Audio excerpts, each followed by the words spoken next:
नमस्कार। आज के इस ऐतिहासिक विश्लेषण में हम सीधे मुद्दे पर आते हैं। आज हम इतिहास के एक ऐसे शानदार अध्याय के पन्ने पलटने जा रहे हैं जो उत्तर और दक्षिण भारत के बीच एक बेहद मजबूत और सांस्कृतिक पुल का काम करता है। हम बात कर रहे हैं बादामी चालुक्यों की। 6वीं से 8वीं शताब्दी के बीच दक्कन के पठार पर राज करने वाला ये एक ऐसा साम्राज्य था जिसने न केवल भारत के राजनीतिक नक्शे को बदलकर रख दिया, बल्कि हमारी वास्तुकला और कला की पूरी दिशा ही तय कर दी। अब जरा सोचिए और इस सीधे से सवाल का जवाब दीजिए। वो कौन था जिसने उत्तरी साम्राज्यों को दक्षिण भारत पर कब्जा करने से रोका? 6वीं शताब्दी के उस उथल-पुथल वाले दौर में उत्तर के शक्तिशाली शासकों की नजरें दक्षिण की अपार संपदा पर गड़ी थीं, लेकिन उनके रास्ते में एक ऐसी अभेद्य दीवार खड़ी थी जिसे पार करना लगभग नामुमकिन साबित हुआ।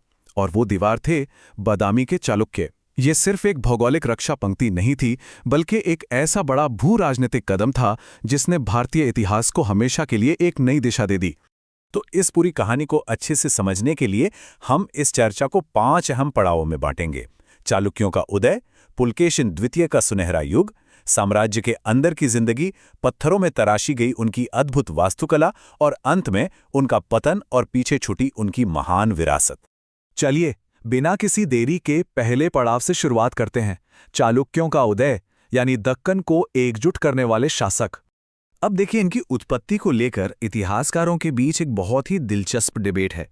एक तरफ हमारे पास पौराणिक और उत्तर भारतीय थ्योरीज हैं। कुछ का कहना था कि वे उत्तर के गुर्जर कुलों से आए प्रवासी थे, या फिर माइथोलॉजी के अनुसार वो सीधे भगवान ब्रह्मा की हथेली के खोखले हिस्से यानी चुलुक से पैदा हुए थे। लेकिन दूसरी तरफ जो सबसे ठोस और सबसे ज्यादा मानी जाने वाली थ्योरी है, वो ये साबित करती है कि वे पूरी तरह से इसी मिट्टी की उपज थे। उनके कन्नड़ शिलालेख और स्थानीय प्रशासनिक परंपराएं बिल्कुल साफ कर देती हैं कि वे असल में कर्नाटक क्षेत्र के ही मूल निवासी थे। अगर हम इनके 200 साल के सफर पर नजर डालें तो कहानी कुछ इस तरह आगे बढ़ती है। 543 ईस्वी में पुलकेशिन प्रथम ने सत्ता की असली नींव रखी। उन्होंने बादामी, जिसे तब वातापी कहा जाता था, उसे अपनी राजधानी बनाया और अपनी ताकत दिखाने के लिए वैदिक यज्ञ भी किए। फिर 566 ईस्वी में कीर्तिवर्मन प्रथम ने सीमाओं को और फैलाया। लेकिन 610 ईस्वी वो साल था जब वो स्वर्ण युग शुरू हुआ जिसने इस साम्राज्य को अमर कर दिया। पुलकेशिन द्वितीय का राज। बेशक इस सफर में कई उतार चढ़ाव आए, जैसे 655 ईस्वी में विक्रमादित्य प्रथम का सत्ता वापस पाना और अंततः 744 ईस्वी में कीर्तिवर्मन द्वितीय के साथ इस राजवंश का अंतिम दौर। और इसी के साथ हम आते हैं दूसरे पड़ाव पर, पुलकेशिन द्वितीय का युग, चालुक्य सत्ता का बिल्कुल चरम बिंदु। ये इतिहास का वो टर्निंग पॉइंट है जो सच में रोंगटे खड़े कर देता है। उत्तर भारत में उस समय सम्राट हर्षवर्धन का राज था, जिनकी सेनाएं अजेय मानी जाती थीं और वे लगातार दक्षिण की तरफ बढ़ रहे थे। लेकिन पुलकेशिन द्वितीय ने नर्मदा नदी के तट पर हर्षवर्धन की विशाल सेना को वो करारी शिकस्त दी जिसकी किसी ने कल्पना भी नहीं की थी। ये सिर्फ एक युद्ध नहीं था। इस जीत ने नर्मदा नदी को उत्तर और दक्षिण भारत के बीच की एक परमानेंट बाउंड्री बना दिया। दक्षिण पर कब्जे का हर्षवर्धन का सपना वहीं टूट गया। अब आप सोच रहे होंगे कि क्या यह सिर्फ एक मिलिट्री स्टेट था? बिल्कुल नहीं। उस समय के मशहूर चीनी यात्री ह्वेन त्सांग के लिखे गए वृत्तांत खुद इस बात की गवाही देते हैं। उन्होंने लिखा था कि ये एक बेहद समृद्ध राज्य है, जहां का प्रशासन कमाल का है, लोग बहादुर हैं और जमीन उपजाऊ है। किसी भी साम्राज्य के लिए किसी विदेशी यात्री से ऐसा सर्टिफिकेट मिलना बहुत बड़ी बात है। लेकिन ये सब मुमकिन कैसे हुआ? आइए तीसरे हिस्से में समझते हैं साम्राज्य के अंदर का वो इंजन जिसने इस व्यवस्था को चलाए रखा। उनका प्रशासनिक ढांचा एकदम सुव्यवस्थित और सुलझा हुआ था। सबसे ऊपर महाराजाधिराज बैठे थे, लेकिन सत्ता का बहुत ही शानदार तरीके से विकेंद्रीकरण किया गया था। साम्राज्य को पहले राष्ट्र यानी प्रांतों में बांटा गया, फिर विषय यानी जिलों में, उसके नीचे भोग या उपमंडल आते थे, और प्रशासन की सबसे जमीनी इकाई थी ग्राम यानी गांव। बिल्कुल आज के स्टेट, डिस्ट्रिक्ट और विलेज सिस्टम की तरह। यही वो चीज थी जो पूरे साम्राज्य को एक धागे में पिरोकर रखती थी। और इनकी इकोनॉमी, वो तो और भी हैरान करने वाली है। कृषि में चावल, दाल और कपास की भरमार थी, जिसे नहरों और कुओं के एडवांस्ड इरिगेशन सिस्टम का सपोर्ट मिला हुआ था। लेकिन सबसे बड़ी गेम चेंजर चीज थी उनका इंटरनेशनल ट्रेड। पश्चिमी तट से फारस और दक्षिण पूर्व एशिया तक मसाले, कपड़े और कीमती पत्थरों का एक्सपोर्ट होता था। आपको जानकर हैरानी होगी कि पुलकेशिन द्वितीय ने फारस के राजा खुसरो द्वितीय के साथ राजदूतों का आदान प्रदान भी किया था। मतलब वे सिर्फ एक क्षेत्रीय ताकत नहीं थे, बल्कि एक प्रॉपर ग्लोबल पावर थे। चलिए अब आते हैं भाग 4 पर, वास्तुकला की कृतियां। पत्थर में उकेरी गई उनकी वो अमर विरासत जो आज भी मौजूद है। अगर आपको आर्किटेक्चर में जरा भी दिलचस्पी है तो ये हिस्सा आपको बहुत पसंद आएगा।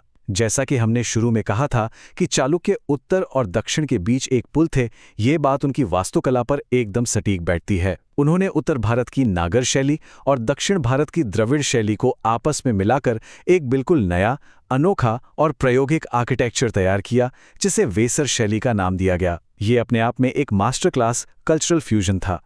जरा इस नंबर पर गौर कीजिए, 8।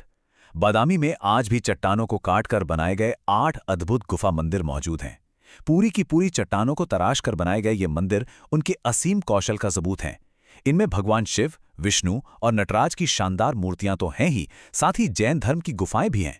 ये दिखाता है कि उस दौर में भी उनके साम्राज्य में कितनी गहरी धार्मिक सहिष्णुता थी। फिर नाम आता है ऐहोल का। इसे तो भारतीय मंदिर वास्तुकला का पालना ही कहा जाता है।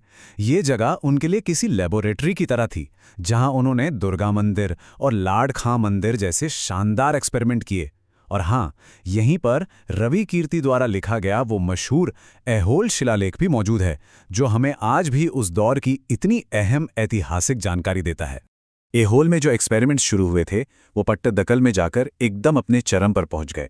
ये जगह चालुक्य राजाओं का शाही राज्याभिषेक केंद्र हुआ करती थी, और आज ये एक यूनेस्को विश्व धरोहर स्थल है।